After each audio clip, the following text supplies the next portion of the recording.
Hello, everyone, and welcome to Talk Nerdy.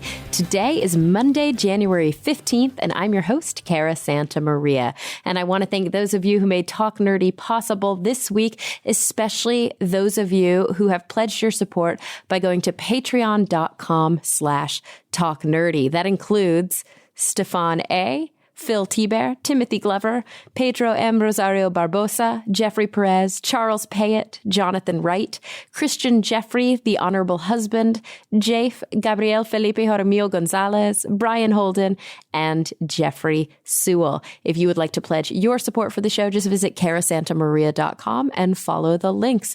Also, how'd you guys like the new newsletter? First time. It was fun. It was fun to make, fun to send out. I should be doing one of those as a reminder, hopefully each week for new episodes, and maybe anytime there's something new going on in the world of Talk Nerdy. If you didn't get a newsletter, that means you didn't sign up for one. And if you would like to do so, you can go to carasantamaria.com and, give me your info. I'll tell you about specials on things in the store and cool new calendar events and things like that. Excited about it. Really excited about it. New things in the new year, including a new episode of Talk Nerdy.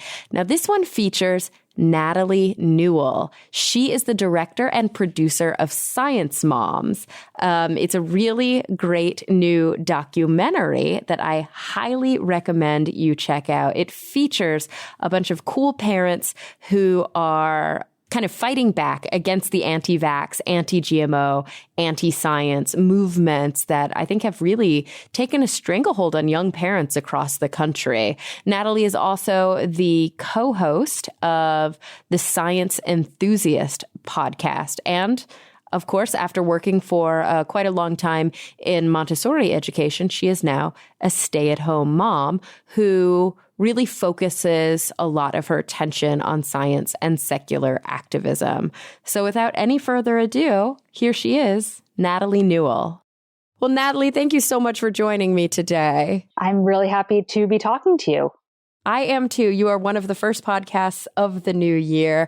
I think, I'm going to try and time travel for a minute. I think I will have said this last week, but of course my laptop, I don't want to say it was stolen, but I think it was stolen. I left it on a plane and it vanished into thin air because of course American Airlines has yet to locate it, even though I told them the flight, the plane, and the seat I was sitting in and exactly where they could go find it. Maybe it'll come back, maybe it won't, but I'm very glad that I was able to get everything back and going and we can record today. I'm so happy to be back online. Also, I've been having internet connectivity issues. Do you ever deal with that? I feel like I've been pretty lucky with internet stuff, but watch later today, the entire internet in this entire city is probably going to go out because I just said that. That's totally how it works. But I think that's how it works. Yeah, that's definitely how it works. But I'm glad that you're back in internet land so we can have this conversation and, do our Me thing. too. So you're on the East Coast. We're 3 hours apart. Where are you hailing from? So I'm in Bethesda, Maryland. So right outside of DC, where it is really, really cold right now. And so, that's just depressing January life here right now. Oh, yeah. We're in a brutal cold snap across the United States, like one of the coldest winters we've had in a really long time because, climate change isn't real. It's not. I mean, there's snow. There's snow. So there's no difference between weather and climate as it's been established by our president's Twitter account and stuff. So climate change is not a thing because I am layering myself tremendously to go outside. Gosh, that's terrible. I live in LA. We never have that problem. I feel really bad for people who do. But then again, sometimes I do miss it. I like it when I get to travel for work and see snow, but I also like that I get to fly back home right after. Yeah, you get to just have the little reprieve, it's kind of nice and different, but then you get to go where it's warm all the time. Yeah, exactly. Well, anyway, I am really excited to actually talk to you about some of the really cool things that you've been up to lately.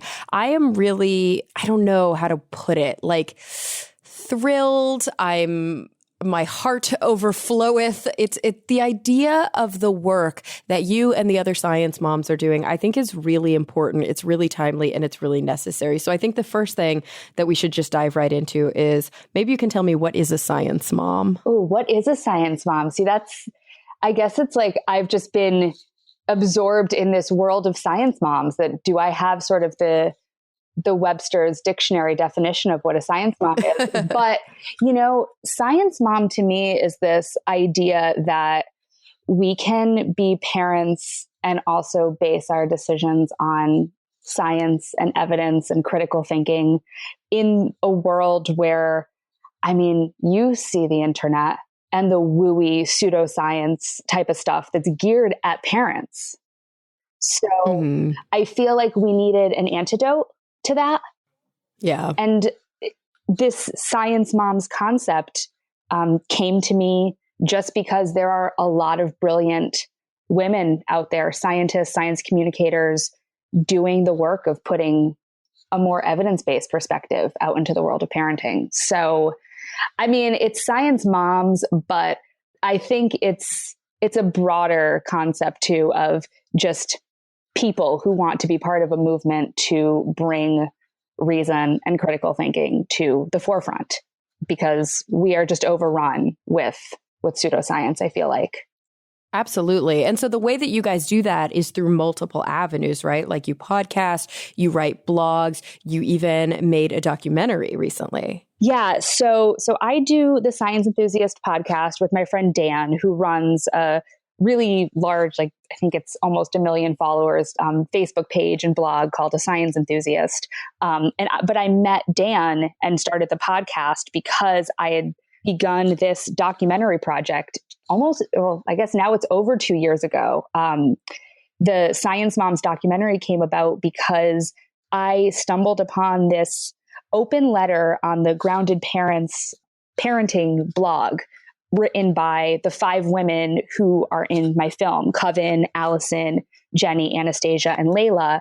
They wrote this letter, hashtagged it Moms for GMOs, and essentially wrote this open letter to celebrities like Gwyneth Paltrow, Sarah Michelle Gellar, all of those women that had jumped on the just label it bandwagon. And, because GMOs are awful, right? And, we need to be careful about what we're feeding our children. And, this movement of doing things in the name of being a mom that the celebrities kind of took on, whether it was I guess there was also the Jenny McCarthy type of anti-vaxxer mom movement too.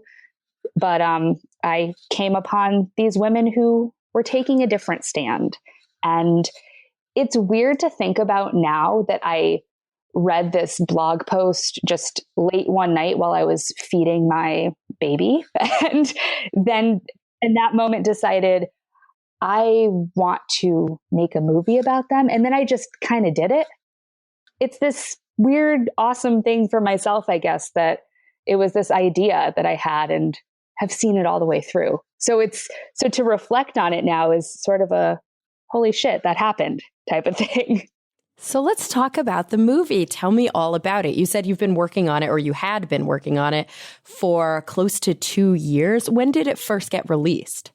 So it finally saw the sort of the light of day and was put in front of the eyes of an audience in just this past October. So October 2017 at QED in Manchester. So I got to show it to my skeptic friends first. And then the second time it was shown was at SciCon, where you were too, in Vegas. Yeah. So it was just this October that it was put out there. It's a short film, featuring interviews with the 5 women I mentioned before, talking about issues like around food, kind of the organic, conventional type of issues, and GMO, non-GMO, alternative medicine, vaccines, all of that kind of stuff, but from, through the lens of being a parent. So the film finally, was put out there to, audiences at some conferences, but then also released for download online. And it was really rad to see, the first couple days, especially when I put the movie up online and, people were watching it and emailing me and messaging the other women in the movie, just kind of giving the feedback of, they're glad that this exists. Oh, absolutely. So incredibly necessary. Because I think we've seen films like GMO, OMG, and What the Health, and all these movies that promise to cure whatever ails you based on, pseudoscience, and based on these ideas that GMOs might be harming us and our children, or, even taking it further, films like Vaxxed that aim to scare you into making some really dangerous and horrible decisions about your children's health. But it felt like maybe there was a space in the world for something that was a little bit different, a documentary that wasn't trying to, sell fear, but instead say, hey, like, you don't need to be scared about everything, because there's, evidence and scientific consensus that exists out there for a reason. There are experts that can actually, give us credible information. And so where can people find a copy of it? Like, people can watch this now, right? Like, it's available to download. Yeah, they can watch it now. ScienceMomsDoc.com is the website for the film, and they can, there's a link right there to download. And actually, you have to pay to get it. But what I want to give you after we do this is a code, so people that listen to this podcast can download it for cheaper. We'll do a Talk Nerdy download code. So awesome. Oh, that's so great. Yay. And it's already really inexpensive, though. Like, it's, like, you look at the investment of $5 to learn what you can learn and to, I don't know, just be a little bit more aware. I think the thing that really speaks to me and is so meaningful and important, and we were talking about this recently on the Skeptics Guide, is just that when it comes straight from the mouth of somebody who's been there. Like, I think a lot of times the skeptic movement, and it's not really their fault. Like, it's just being a white dude is not in and of itself like a criminal activity. But sometimes the problem is that the skeptics movement is really overrun by like older white dudes. And so sometimes it feels like for many people, there's not really a place for them in the movement, or maybe they feel like it's got a bit of a sort of patriarchal vibe to it. Like, oh, who are you to tell me how I should raise my family? Or who are you to tell me how I should think about these things? And so I think it's really important that there are, first of all, women, and second of all, women with children. I'm not one of those women. I can sit here and pontificate all day about why it's important to vaccinate your kids, but I don't have kids. And so it does ring a little bit thinner coming from my mouth. And that's why I think it's so important that you guys are doing what you're doing, because you've been there and you've done that. And you can empathize with a mom who's scared of vaccines in a way that I think is harder for me to do. Yeah. One of my sort of real life examples, because I have an almost 5-year-old and a 3-year-old. And, some of these conversations that happen on, the school playground at a school event or that kind of thing can be really meaningful, just because when you connect with someone for any topic, really, you connect with somebody on that common ground type of level, and, have a conversation that might be about a tricky subject, but you find that common ground first. You can sometimes broach these subjects in a way that, I don't know, like you were saying, if it's just some old white dude telling the mom on the playground, you need to make this decision, it's a little different. This summer I had a conversation with a mom. I was just meeting her for the first time, and she was asking me, the questions you ask when you make small talk, like, so what do you do? And I used to feel a little bit more hesitant to say, oh, I do a podcast and I made this film about, the topics that I cover, because it's controversial sometimes. You don't know how somebody is going to respond when you say, I made a pro-GMO or, essentially pro-biotechnology, pro-vaccine, pro-real medicine movie. And I also do a podcast where I talk about secular stuff and atheism. Like, all of that, I pretty much just would throw out all of those topics, like which one of those might offend you. But I've kind of reached the point where I just put it all out there because, you can Google my name and stuff would come up. But this particular mom asked me what I do. And I started mentioning the film and the podcast. And so she then just came out and asked me, she's like, so what do you feel about vaccines? I don't know if I should get my child the flu shot. My family was not into vaccines. My husband's family says, yes, you should vaccinate the children. And she asked me, she's like, what do you think? And then we had a really good conversation I talked about the film. I talked about the women in it, some of the reading that I had done, but I pretty much also said, you can Google anything. I could Google anything, ask a question and come up with, any answer really. But talk to your doctor. Have those kind of conversations, because don't just listen to me, the mom on the playground who happened to make a movie about this stuff, but, talk to an actual health professional. But the thing that was really kind of cool that happened was the next time I saw this particular mom at another school event, she came up to me and said she got her kids the flu shot. So it's those conversations where, you're not going to necessarily change somebody's mind about this stuff, with one conversation or anything like that. But I feel like the science moms work and just the work that any of us do, you making podcasts and doing, and like what Skeptics Guide does, it's planting the seeds of critical thinking about, it could be about a particular topic, but the hope is that it crosses over to, just how somebody kind of views the world. And that with parents, it's like, if we can have these conversations first as, just two people who are also moms and share concerns, then we can maybe get somewhere with some of these issues. And it's not about talking at somebody, it's talking with them. So do you think that, what are some of the biggest topics that you find moms, especially young moms, do struggle with sort of under that skeptic umbrella? Because I remember reading a piece that just came out maybe within the last week, a study about how the vast majority of online anti-vax bloggers are women. It's heavily dominated by younger women.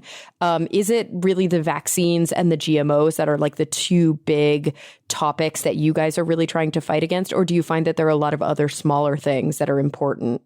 Well, those definitely are two topics that I encountered, that I've encountered both sort of in the online world since I started working on, the film and the podcast and all of that. But I remember being taken aback by other things, like when before any of this started, before I got into, doing the filmmaking and podcasting, I worked in education. I was a Montessori school teacher and then a school director for 5 years. So I was essentially a preschool principal for a while. But when I had my first son, he was crying one day and a mom came up to me and suggested that I take him to a chiropractor. Oh my God. And did you know at the time, were you already a pretty skeptical thinker? Yes. And my mom is, she's a retired nurse. And so I've always been very fortunate that I come from I just want to say sort of rationally thinking family, especially about the health related issues. I mean, my mom is just as pro vaccine as you can get. So I never really fought my own internal battles about to do this or not. But yeah, so I was already a fairly skeptical mindset when this mom just came up to me and, she was a parent of a child who went to the school that I worked at. So in a sense, she was a client of mine at this small private school that I wanted to keep. So you have to use a lot of self-control when somebody essentially comes up to you and says about your 6-month-old child, you should have somebody crack his back. How is that even legal that chiropractors can do that? I know. So I had to stand there and she makes this suggestion and I just said, I'm okay. No, thank you. And I just had to kind of walk away from that because I wasn't going to go into a whole rant, and now if somebody suggested that to me, it would probably be a little bit of a harsher response because I didn't realize just how I knew it was bad, but I didn't realize how gnarly and awful it really is, but it was things like that those experiences stuck with me.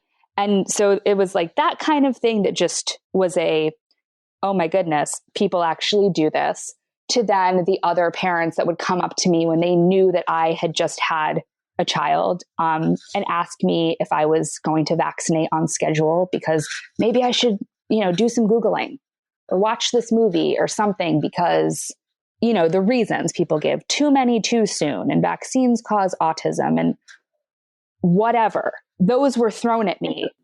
That's a big argument that they make, right? It's like you have the hardcore anti-vaxxers who basically say, don't vaccinate at all. And that's like an extra brand of dangerous. But then you have the people who are like, I'm not anti-vaccination. I just think we give too many too close together. I just think you should wait or you should space them out, which in a way is just as dangerous because if the kids don't get their vaccines in time and they get sick, they might as well have never had them. Right. And so that argument just never sat well with me. And I happened to find a wonderful pediatrician's practice that I, still take both of my kids to. It's actually a pediatrician's office. It's made up of all women doctors who are just, I remember going, you get to go when you have kids and you get to go and like meet the pediatricians beforehand. I guess you're kind of just figuring out what doctor you want to take them to. And I remember at the little info session for this practice, they said to all of us that were there, they essentially said, we want to vaccinate your children. So if you are going to fight that, we might not be the practice for you. And I was sold. I was just, sign me up for this one because I was just fortunate to have that. But the too many too soon argument, they brought that up. I remember at the pediatrician's office that's not an evidence-based reason to delay vaccines or whatever. There's a YouTuber I really like, Concordance, who's done this fantastic video about the too many too soon argument and how it isn't a credible argument. Yeah, it's just sort of like somebody had an idea once that if you space them out more, it's healthier with like absolutely no medical or scientific backing. And now people really glom onto that. Yeah, they definitely do. And so that was something that was brought to me just as a parent when, just the person who knows I just had a baby is asking me these questions. So I do think that there's the alternative medicine and vaccine related issues with parents. Then there's the food issues also, which I saw a good deal in my job in education too. I remember parents coming to me and asking if we could require only organic foods be served as snacks at the school. And I just gave them a hard no on that one because parents would take turns sending in snack food for the class. And there was no way I was going to request that parents spend significantly more money on top of the tuition that they're already paying just to feed the children organic food. Which, again, has no evidence to show that it is in any way healthier. And if anything, it's more likely to spoil faster. It has a lower shelf life generally. And it's more likely that you're going to have not fresh food. Yeah. And so my thing was always, we are serving the children healthy snacks, but I am not going to require the parents or the school to budget extra money for organic food. And I still remember one mom just just talking to me and saying, and I really, really hope you never serve goldfish crackers at this school because we are a goldfish free household. And she said it with such seriousness. I almost died. There would be moments where I don't know how I'd not laugh if they happened to me now. And I don't know how I did it sometimes, but she was so serious with saying that she had a goldfish free household. And not that there's anything wrong with that, but to define yourself by that. There was another parent in this same school tour with us, and it was a dad, and he just looked at the floor at that moment, and I just was not going to make any eye contact because it would have been really unprofessional because I would have laughed. But and not to make light of people's food fears, but it felt like first world problems sometimes, though. Oh, well, for sure. I mean, that seems to be the GMO argument in a nutshell. In many ways, it is a first world problem. And again, I think educating the public about why choosing GMO-free foods can be dangerous for the marketplace, and about the fact that there is no evidence to support the idea that you should avoid GMO foods is one thing. I think that's important, but of course people are going to make their own decisions. But the minute that they start trying to make decisions for other people, that's when I get really upset about it. It's like, yeah, if you want to have your first world problems and you want to make these decisions for your family based on woo-woo nonsense, that's one thing. But you want to affect other people's families, that's like a little bit beyond the pale. Yeah, I mean, and that's where I've talked a lot with the women in the film, and Coven did an awesome talk at QED back in October about how the GMO issue it's a social justice issue, because by making decisions, over here based on the wooey nonsense, we're having this impact on ideas about food, and we're affecting people getting access to food in other parts of the world. Because by demonizing the technology, it's hindering progress in places that can really benefit from it. So I feel like sometimes, getting so caught up in the first world problems here and just kind of forgetting that our attitudes about things do have a trickle down impact on other places.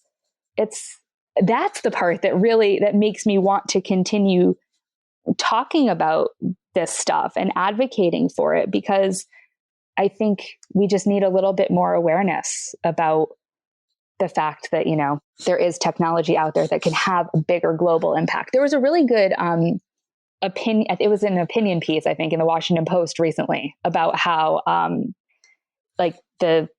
the GMO issue, avoiding GMOs, I think they said it's not just anti-science, it's immoral, was essentially the gist of the piece, but that there's a lot that can be done to kind of help on a larger scale, but we're maybe holding it back a little bit by, giving into the fear and misinformation on these topics. I think one thing that really frustrates me is that when you actually sit down face to face with somebody who's anti-GMO, and of course, there's a lot of people here in Los Angeles, there's a lot of people who I'm quite close to who are very, very bright people. Their motivation is actually not connected to genetic modification. It's not connected to transgenic biotechnology. It's connected to the same kinds of food justice concerns. It's connected to the idea of multinational corporations owning patents on certain types of foods. And really, when it comes down to it, there's a kernel or a core of actually interesting ethical debate that can be had. And it's unfortunate to me, and it's sad, because I think that the baby is often thrown out with the bathwater, and this kind of conflation of issues really causes an actually important conversation to be swept under the rug, instead of this conversation that everybody's having about how Monsanto is evil because they modify plants. And it's like, no, that's not the problem. That's not a problem at all. Yet that's the conversation that so many people want to have. And I don't know still to this day if it's because genetic modification seems to exist only in large companies because it is so expensive to get a GM plant to market, or if it's because genetic modification by its very concept is confusing for people to understand, or because it's very new and it's very scary to people, the idea of frankenfoods. I don't know where a lot of the fear mongering comes from. I think it must be a mix of all of it, but it bums me out that people end up being upset about what I think is the wrong thing to be upset about. Yeah. And it is this conflation, like you said, with the technology and the impacts it can have, and then just the corporate aspect of it. Monsanto isn't biotechnology and that's it. And that's the issue. And that's what's so tricky about all of this, is that if only we could sort of isolate the idea of the technology and really be able to show people the positive impact it can have, and say, but we don't always need to talk about Monsanto when you talk about GMO. And that is the part that is just, that's frustrating, but is that also then motivation to do more, like, make the Science Moms movie, or talk about these topics on podcasts, or when we did the panel at SciCon after we showed the film, something that we were kind of talking about is that, we were kind of preaching to the choir there. We had a room of 500 skeptics that understood, where we're coming from, and probably for the most part were pro biotechnology and all of that. But I think that because there is so much conflation and confusion and all of this around GMOs and all of that, is that it's sort of the responsibility of everyone to not be so silent about these issues if you have a positive feeling about them too. It's easy to talk about things that we're mad about, but sometimes, we just kind of are quiet. And I wonder, in some sense, if the biotech stuff just, continues to have the bad reputation, because, those of us who know that GMOs are safe according to the research that's out there, maybe we don't speak up as much as the people who are just, going off the myths. It's hard too, because the minute we do speak up, people call us shills, and then we have to fight against that too. And it's like, it's so frustrating. I sometimes think an interesting approach, and I know that you guys do this, and I know a lot of people who are more forward thinking do this, but is to really talk about the benefits. Like, why do we modify the genes of these organisms? What are we attempting to achieve? Is it to prevent a catastrophic disease? Is it to make sure that they don't get eaten alive by pests so they can actually make it to your plate? I think, unfortunately, sometimes that's the stuff that's unseen. It's happening behind sort of, not behind closed doors. It's happening out in the open, but it's happening before it ever makes it to the grocery store. And so a lot of people just don't understand the amount of work that goes into farming and the amount of technique that goes into getting that, tomato or that banana or whatever into the grocery store. It's like it just exists the minute it's in the grocery store. That's where it first was born. You know what I mean? And so having the conversation about what happens, having a stronger relationship with our food, I do think is important, but maybe sometimes taking it beyond the idea of pest control or disease control and talking about like the new Arctic apple, right? It doesn't brown, and that's amazing. And it can save so much time and so much money for so many moms for their kids' lunches. But the problem is, you say that to somebody, dude, this apple doesn't brown. How great is that? And they go, oh my gosh, that sounds horrible. That sounds so unnatural. And you're like, yeah, but you feed your kids like mac and cheese that has powdered cheese in it. And that's like, how does that not scare you? And I'm not saying there's anything wrong with the fact that we've dominated cheese and figured out how to powder it, and now we can reconstitute it with milk. That's amazing. But why is that any different than an apple that doesn't brown? Yeah, well, and that's the thing. It's this super cool life hack for parents, that you can throw some apple slices in your child's lunchbox the night before. Because I'm doing a commercial for Arctic Apples here. So if they want to give me an endorsement deal or something, that'd be cool. But chill. Oh, I've been called that. Oh, actually, I was called a shill in conjunction with Arctic Apples once because someone from Arctic Apples tweeted a picture of the Science Moms panel at SciCon. So we were being talked about by a corporation. Like, it's laughable and ridiculous. But Arctic Apples, if you're listening to this, I would love a sample. But anyways, it's this cool thing that, I mean, I know for me, it's way easier to pack my kids' lunches the night before instead of when I'm like dragging in the morning. So I don't pack them apples though, because if I cut those up the night before, Milo and Zeke would probably just send it back home. Like, Mom, what are you doing? And like, you can buy the ones that are pre-sliced and have like the preservatives, like the lemon juice or whatever on them, and they're sealed in individual packs, but they cost like 10 times as much as just buying a fresh apple. And they taste a little weird. They have that like slight funky taste. But so I'm just stoked that there is the technology to develop these kind of cool non-browning apple slices. And also though, when you think about it too, if I were to slice up apples and then they brown and my kids send them back in their lunchbox, we've just wasted food. Yeah. And we already do that so much.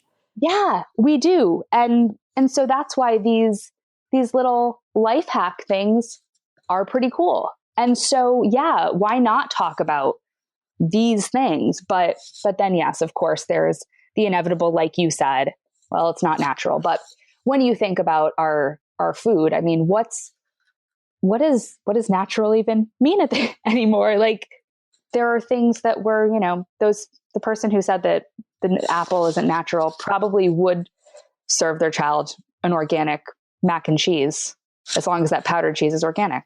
Yeah, it's like the same thing. That's so weird. It's such a disconnect. And so that's where our culture has just absorbed these words, natural, organic, whatever, and given them this sanctimonious, type of power value to them. Yeah. And so that's the non-GMO project butterfly label. If you see that on something, somehow it means that it's good. All right, guys, I want to take a quick moment to thank the sponsors of this week's episode, starting with the Great Courses Plus. I'm really honored to be partnering with the Great Courses Plus because I really think that we're a match made in heaven between this amazing service and Talk Nerdy. When you sign up for the Great Courses Plus, you can keep learning about new science every day because there are thousands of topics, and it doesn't just have to be science. There are professors teaching courses on psychology, philosophy, mathematics, photography, anything that you can think of. And they're the world's leading professors and experts. There are literally thousands of topics. But this week, I want to recommend to you Dr. Robert Sapolsky's course, Being Human, Lessons from the Frontiers of Science. Now, if you remember, I had Dr. Sapolsky on the show just before the break, and he has such great insight into what makes human beings tick. I mean, he's a neuroendocrinologist and a primatologist who has a really deep understanding of evolution and of the human brain.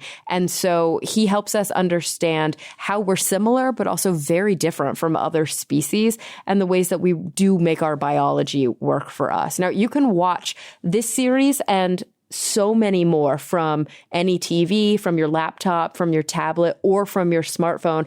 And the really cool thing is you can just listen along with the Great Courses Plus app, kind of podcast style. So guys, I want to keep the Great Courses Plus as a sponsor on the show. I think we can keep this relationship going for a long time, but you know what that means you have to do? You've got to sign up. You get a free trial to learn about anything, but you have to use my special URL for the show, okay? It's thegreatcoursesplus.com/nerdy. One more time for your free trial, go to thegreatcoursesplus.com/nerdy. I also want to thank Simple Contacts for their support of the show. You may not know this, but when I'm not wearing glasses, I have to wear contacts because sometimes when I'm on TV, I have to read the teleprompter and I cannot see it without vision correction. And I'll tell you what, I hate going to the doctor to renew my prescription. That's why I was so excited to try Simple Contacts for the first time. It's a great new app that makes that process simple. It lets you renew your prescription and reorder your brand of lenses from anywhere in just minutes. It actually brings the doctor's office to your home. There's a vision test online that's designed by doctors, and every test is carefully reviewed by an ophthalmologist. But no, the Simple Contacts vision test isn't a replacement for your periodic full eye health exam. You still have to make sure that your blinkers are working well. They offer an amazing selection with every brand of lenses, and their prices are really hard to beat. And get this, the eye exam is only $30. Plus, they offer free shipping. And I'm telling you, the process is super easy. I was able to order my prescription in minutes, and I was kind of surprised, I think, that it wasn't more of a hassle. I had been putting it off for a long time, but when I sat down to do the process on Simple Contacts, I was in and out and really pleased with how fast the shipping was. So get this, guys. This is the best part. You get $30 off of your first Simple Contacts order, and you've just got to go to simplecontacts.com/nerdy and enter the promo code nerdy at checkout. Again, $30 off your first order with free shipping. That's simplecontacts.com/nerdy. And the promo code is nerdy. You can thank me later. All right, guys, let's get back to the show. This is the part I don't understand about the label it people, because I'm like, everything that's non-GMO is already labeled because it's a good marketing ploy. Like, those companies aren't labeling the food because they themselves are anti-GMO. I don't know. I don't know where I sit on this. And it's been a topic of contention for me simply because some of the people that I advertise with have gone into this world of non-GMO, and it frustrates me. But at the same time, it's like part of me doesn't blame them because I know they probably did it because they make more money doing it that way. And it sucks, but I feel like it's the consumer. It's the basic consumer. It's the choices that we're making that are driving these different companies to do things like label their food anti-GMO. It's the same thing as when you see a pasta sauce or like a bag of nuts and it says gluten-free on it. You're like, yeah, obviously there's no wheat in nuts. What are you talking about? But they do it because A, if somebody is celiac, they want them to know that they're not going to get sick using their product. And B, so many people are gluten-free just because it's trendy that they're like, well, whatever. If I slap that label on, it costs me almost nothing and I might make more money. No, it's absolutely like a logical thing for companies to do. I used to be an avid subscriber to a meal delivery service. And then one day, and this is after, I think 2 years of using it, one day I opened the box and happened to read on the box that they have a non-GMO commitment or there's no GMO ingredients or whatever. And I ended up like writing blog posts and the company contacted me. And so what happened from that? Did they understand where you were coming from? So this is what kind of bummed me out, is that they know that GMO isn't bad. And so what kind of bummed me out is that I was having a conversation with somebody who was clearly scientifically literate about this issue, yet at the same time was just, this is what we're doing because it's what people want. And I was trying to come at it from the angle of, well, there's a whole other population of people, like myself, like the people who commented on the company's Facebook page and on my blog post saying, we have canceled our subscription with you now. And all, like, the blog post got a lot of reads. Yeah. But the problem is we're still a fraction compared to probably the subscribership. You know what I mean? Totally.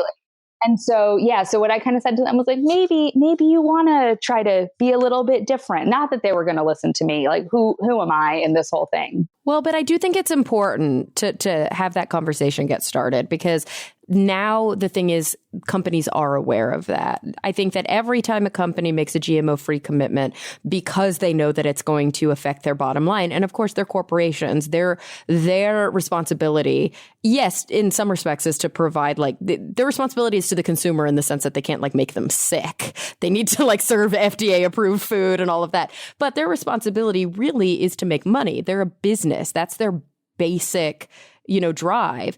And so I think that if they actually listen to these individual complaints, any company, like an orange juice company that says we use GMO-free oranges, if they listen, maybe they will start to at least think about it. And I think change is affected slowly, but it does have to start somewhere. And so I think it's important, the activism aspect of the work that you do is important, because until they're made aware of it, they may not even know. Yeah. And I remember a conversation I had with, I think I called, I haven't done this too many times, but I think I called, maybe it was Nestle or some other big company at one point when I saw that they were going to be going non-GMO or whatever it was. But I remember the person I spoke to on the phone, again, echoed what the meal delivery company said, and that they know what the science on this is and all of that. But she said very plainly to me, she said, the people that call and contact us are not the people like you.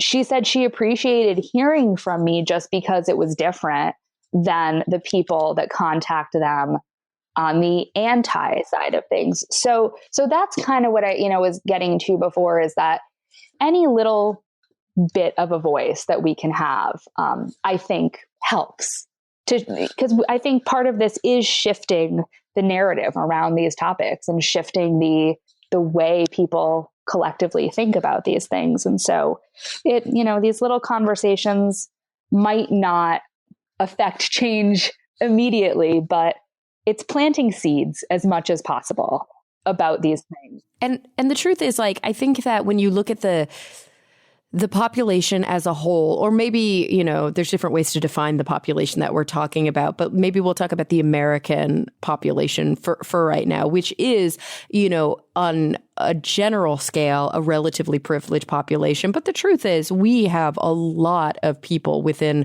our borders that struggle. We have a lot of people living below the poverty line, and we have a lot of people who don't actually have access to healthy food. We have people who live in quote unquote food deserts, whose only option to buy food is from liquor stores and bodegas. So we're not immune to that issue. But I do think it's interesting when you look at different topics that there are movements, and then there is kind of just the general consensus of people who maybe don't have the energy or the attention to think too deeply about these issues. So I think when it comes to vaccines, there's a small, powerful anti-vax movement that's starting to affect change. But for the most part, people vaccinate their kids.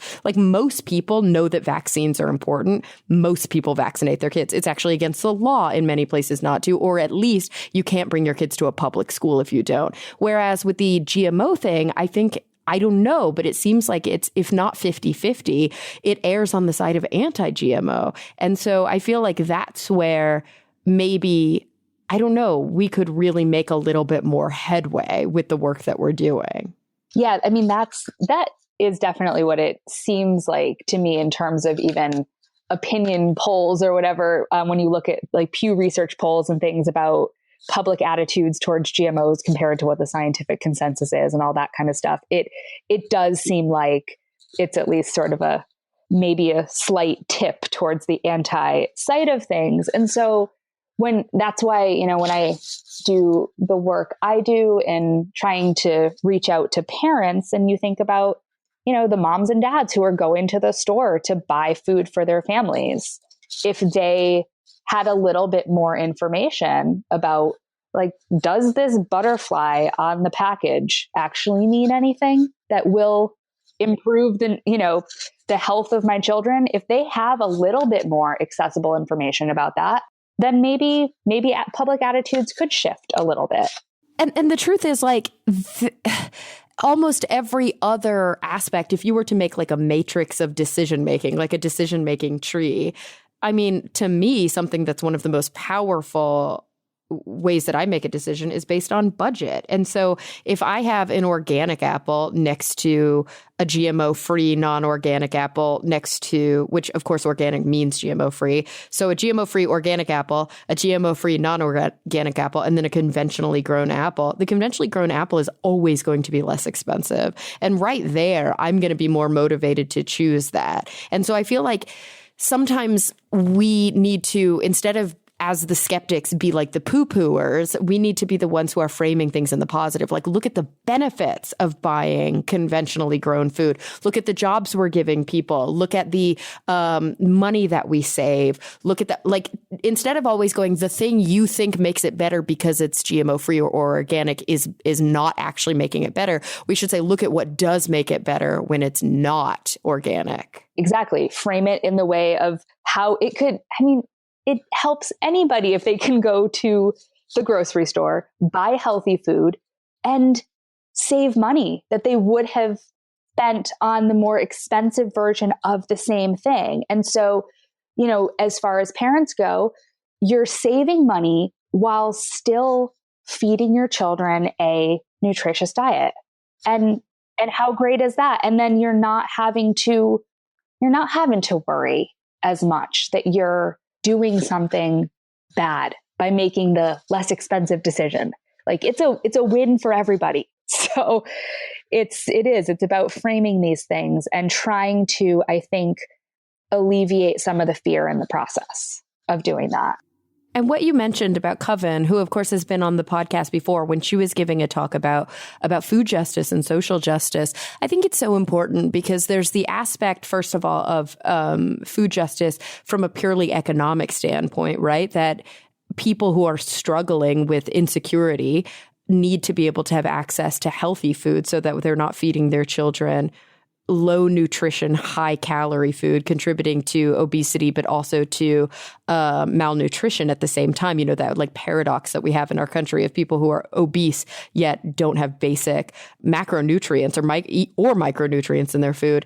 So there's that aspect, but there's also what I like to think of as kind of like the psychological injustice, which is that poor people oftentimes are hit with the double whammy because there's the shame that comes along with not being able to afford what they think of or what society has made everybody think of as the better option or the healthier option. So if we can reframe it, and this isn't marketing for the sake of marketing, this is marketing to reflect reality. But if we can reframe it that sometimes or oftentimes the healthier or the equivalently healthy option is the conventionally grown option, we can empower people to have more, I think, improved mental health about their choices as well. Well, yeah, because when you think about probably the impact of parental stress on just quality of life of a family, we want to improve that. And what you're saying is helping frame these issues in a way that makes people feel confident in their decisions. That's the goal too, because we're talking about nutrition and health, but I think we really need to continue to have as many conversations about just quality of life and mental health type of issues too, and how all of these things can be connected. Absolutely. So what are some of the other things, right? I'm not a mom, so I only really have to worry about myself. And of course, I'm concerned about my friends and my family and my dog, who is basically my child, which I know it's not the same thing. I think it's rude when people say it is. But I don't know what kinds of issues, especially within the skeptical movement, like what kinds of issues you're often struggling with trying to be a skeptical thinker and trying to care for your little ones. Like what other things that are maybe not even, I know food is an obvious one, like food and health, because that's what moms are like neurotically concerned about when they first have kids. Like, of course, you want to make sure your kids are healthy and well nourished. Like you can't let your kid die. Like you have to feed your kid. Yeah, you have to keep them alive. You essentially come home from the hospital with this small creature that you are tasked with keeping alive. And so, there's those sort of basic things that are not so basic because you are in charge of, the life of this small human.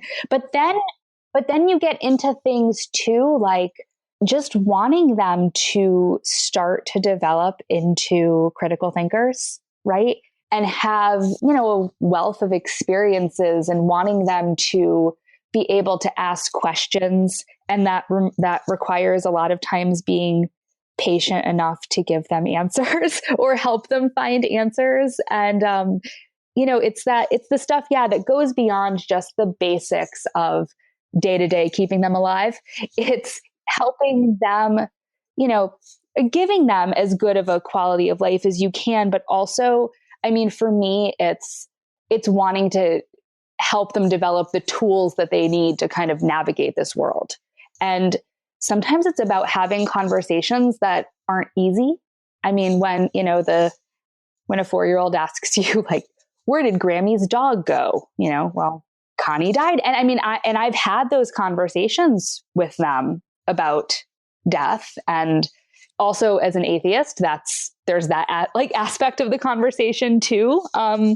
So I know this is kind of definitely outside of my, the topics I cover in the Science Moms film, but yeah, these are things that I do think about as a parent in the sort of skeptic atheist type of worlds, that I want to help them know how to ask questions and come to, sort of reasonable evidence-based answers, but just, I don't know, also encourage them to be able to express whatever they're feeling at the moment too. So it's that balance of wanting to help them navigate the world and not totally sugarcoat things, but also make things feel good. And it's treading that line, right? Of they're kids, but I will admit they believe in Santa. Yeah, I was going to ask about that because I'm lucky. My dog doesn't believe in Santa, so I don't have to tell him one day that he's not real. But I was always wondering how I would handle that, because it's not just about your kid. Now it's about the fact that your kid goes out into public, your kid goes to school, and you don't want to ruin it for everybody else. Like, there are social conventions that I guess are not very skeptical, but I guess the Santa one doesn't bug me as much because, if your kid was 14 and still believed in Santa, that would be a problem. You know what I mean? But when a 7-year-old believes in Santa, in the back of your head that one day he's going to come to the understanding like all other kids do. And that's sort of a rite of passage. Yeah. And that's kind of my view on Santa. And this is probably me rationalizing it to myself a little bit is Santa the first exercise in skepticism for my children? Because there's going to be a point where they are starting to wonder, how can this dude do all this stuff in this one night? Or they're going to see the wrapping paper that Santa used or something, and they will deduce this on their own. But yeah, part of my Santa thing right now is kind of like you said, I don't want them to be the kids that go to preschool and say, "Mommy is Santa" or something like that. Ruin it for everybody else. I'm not trying to raise two little buzzkills right now. So I'm just kind of letting the Santa thing happen. I wouldn't say that I am really active in talking about it, but right now, honestly, it was just Christmas, seeing how stoked they were just about Christmas. And in general, it warmed my heart. So I'm going to just kind of go with the Santa stuff for now. And I know it's probably, I'm contradicting myself and whatever when I say that, and then talk about how we had a conversation about the dog dying, and, the dog got buried and that's literally it. Or that, their great grandfather died and that's it. And so I had those conversations, and then, one day recently Milo, the older one, came home and said, when he said something about a friend at school, said when people die, they go to heaven. And I was just thinking to myself, oh, damn it. But I said, I think I told him at that point, I was like, well, that's what your friend believes. And I kind of said, and I told you, I told you what happens, but if that's what your friend believes, like, that's what he believes. That's a tough one, right? Because in my view, Santa and Jesus are different because everybody grows up. No adults that are like reasonable adults believe in Santa, but the, religion myths are more pernicious. They persist into adulthood, which is dangerous. It can be really problematic. And so I understand the need to kind of not put the kibosh on it, but at least be more mindful of that. Also, the problem with the Santa myth is that, like, and the reason that I think it's important to find a good balance between sort of pragmatism and idealism is that, you can be an idealist all you want and be super militant about this and say, like, my kids would never believe in Santa and we're going to be the most, skeptical family and blah, blah, blah. But the truth is, like, you live in the real world and the Santa myth is everywhere. And that's why I just kind of figured, this is my one right now that I'm letting it go. I'm not, I dig Christmas. I like it. And so I'm just rolling with it with the kids. And, when they start to ask those questions and start to figure it out on their own, I will encourage that process. But for now, while they are kind of into the magic of it all, I'm down with letting that continue. But yeah, when the more religion-based questions came up, I just answered those pretty straightforwardly with them, like, guys, that's it. Absolutely. And there is no handbook. And you have to do it the way you do it. It's like you make it your own and there's really no right and wrong. There's what's right for you. I think that's the most important thing. With parenting, I have this, when I've given a talk a couple times, I have this slide with a coffee mug that just says world's okayest mom on it. And I think that that's kind of all we can do is our best, because we need to do, every day is a new adventure with children.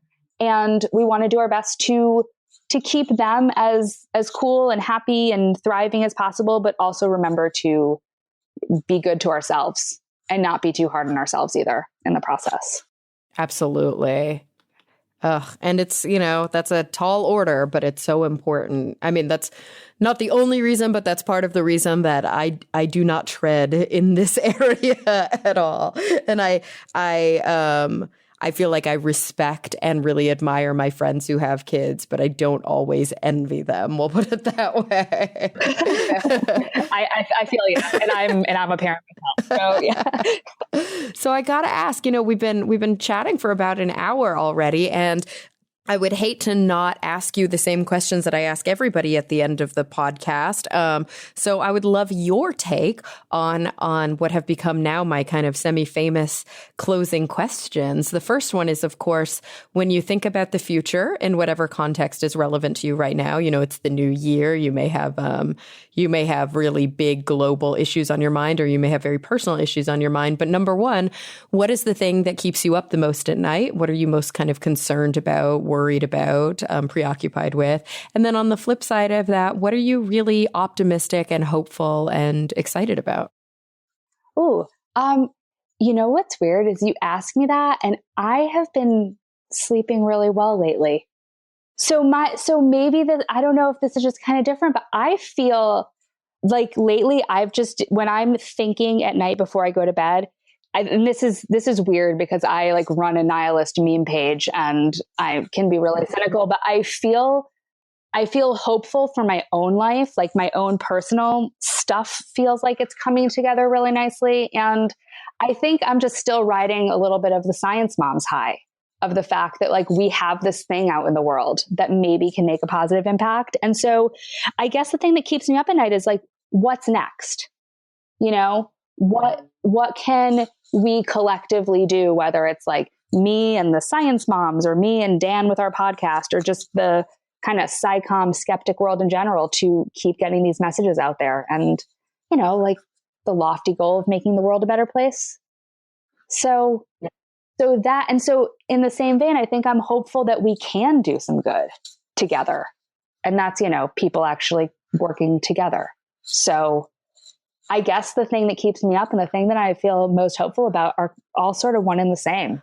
I love that. I think it's also not uncommon that those two things are sort of two sides of the same coin. Yeah.